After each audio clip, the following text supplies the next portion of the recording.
Стоева, която в момента е отново управител на Софийска област, колкото тя щеше да ремонтира паметника на Съветската армия, защото така твърдеше, че ще го ремонтира, толкова и ще ремонтира шахтите на аерогарата, ще ремонтират сега. Имам чувството, че тия са толкова пакостни ръце, че накрая самолетите на НАТО ще пропаднат във въпросните шахти. Давам думата на Роса Миленов.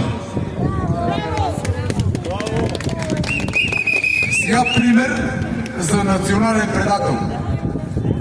В Давос, там където са световните грабители, на един поднос зад гърба, отзад на един шут световен Доналд Тръмп, една секретарка, която е секретарка от 20 години, първо в столична община на кмета Борисов, познавате го всички, Росен Желязков водопада.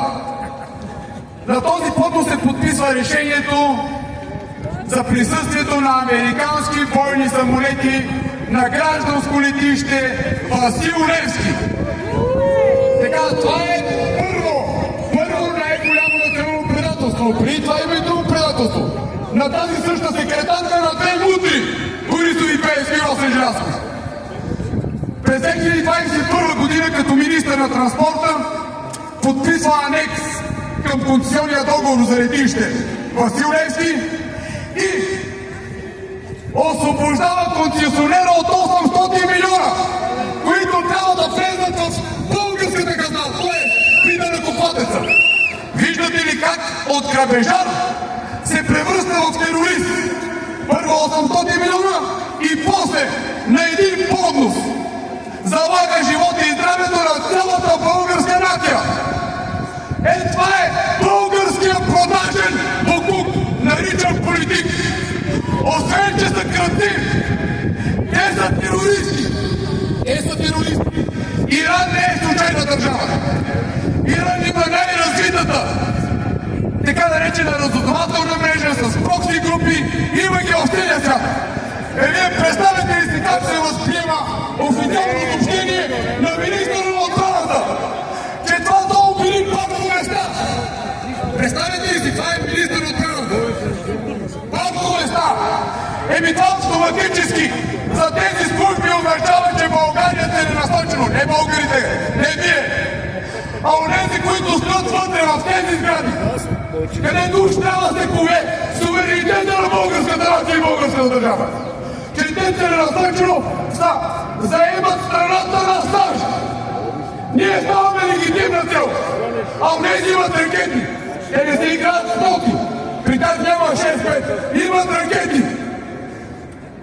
Българска национална телевизия. 100 милиона даваме всяка година за бюджет.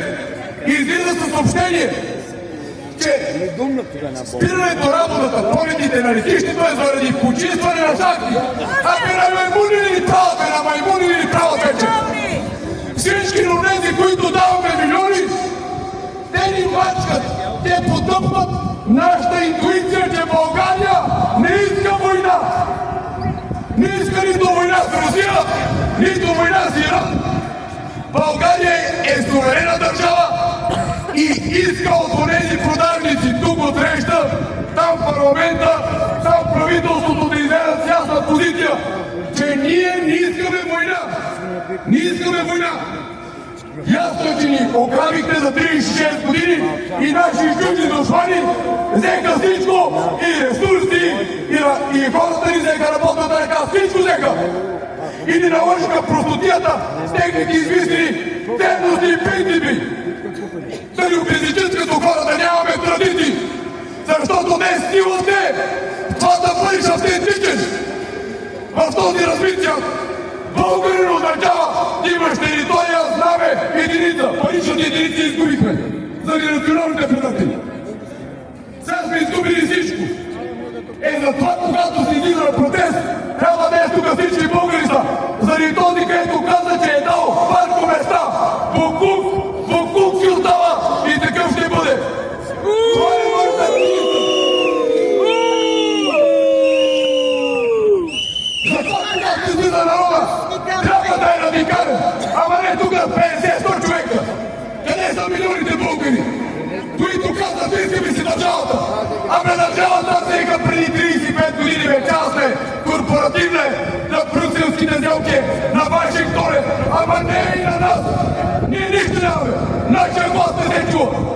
сме просто статисти, ние сме просто касички.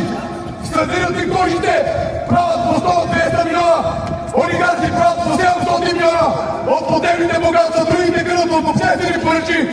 А уния парламента борят срещу корупцията, ама не корупцията на народа. Да сложат техния главен прокурор, да сложат техния министър, за да има за техните фирми, за техните офшорни сметки, за техните касички. Тия всички не трябва да бъдат свършени. И ще дойде момента, ще бъдат съдени и влачени тук полиците. Още от парламента ще бъдат извършени. Няма да има прошка за никой.